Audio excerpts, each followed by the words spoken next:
Magandang araw po sa inyong lahat.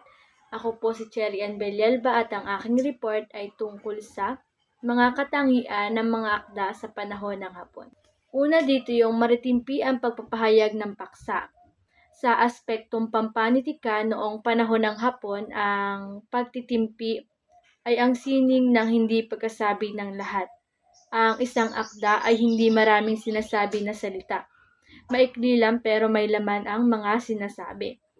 Iniiwasan ng mga manunulat noong panahon ng Hapon na mapagkamalang anti-Japanese, kaya idinadaan nila sa malalim na talinhaga ang mga mensahe, tulad ng mensahe ng kalayaan. Halimbawa nito ang paggamit ng imahe ng takip silim upang ipakita ang lungkot ng pananakop o bukang liwayway para sa pag-asa or imahe ng pag-asa. Ang ikalawa na katangian ay nagsasalaysay ng madulang pangyayari. Dito ang mga kwento ay tungkol sa mga totoong nangyayari na may matinding drama tulad ng kamatayan o paghihiwalay. Halimbawa nito ay isang maikling kwento tungkol sa isang ama na kailangang iwan ang pamilya para magtago sa bundok dahil hinahanap siya ng mga sundalo nung panahon ng Hapon. Ang ikatlong katangian ay walang balangkas ang kwento. Dito, sa panahong ito, sumisikat ang estilong modernismo. Ibig sabihin, binali nito ang tradisyon na istrukturang simula, gitna at wakas. Mas binibigyang diin ang daloy ng isipan kaysa pagkakasunod-sunod ng pangyayari or aksyon.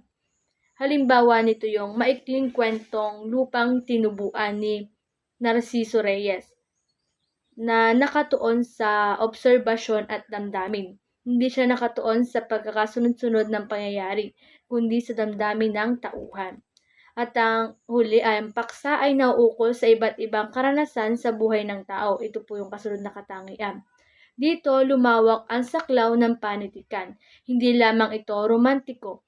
Ito ay naging realistiko dahil tinatalakay dito yung sosyo-ekonomiko na kalagayan at moralidad sa gitna ng krisis.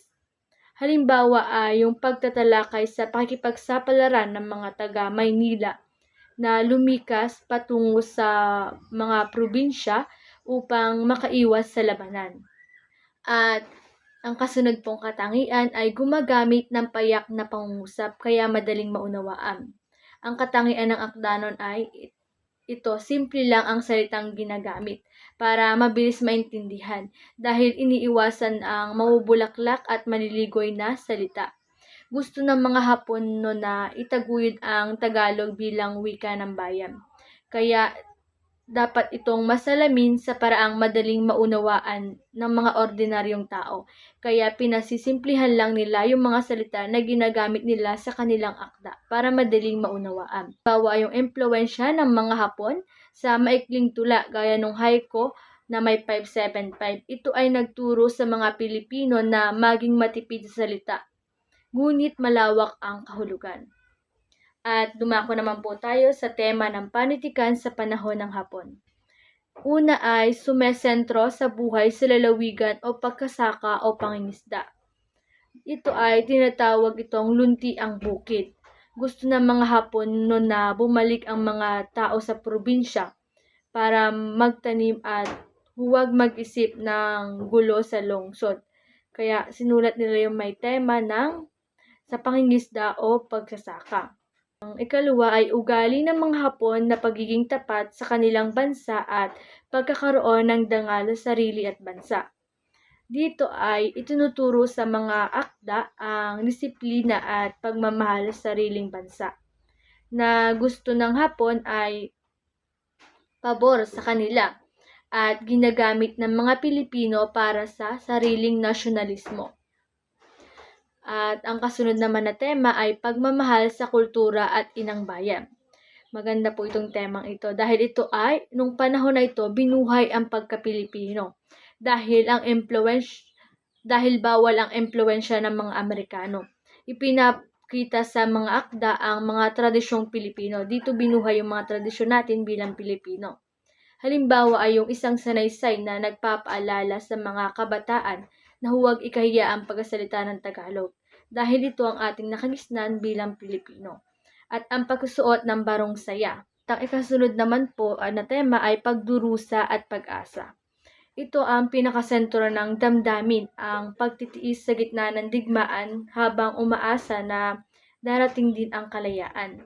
Halimbawa nito yung isang tula na kahit puro sugat at hirap ang dinaranas, nananatili ang pagnanalig na sisikat din ang araw sa bansang Pilipinas.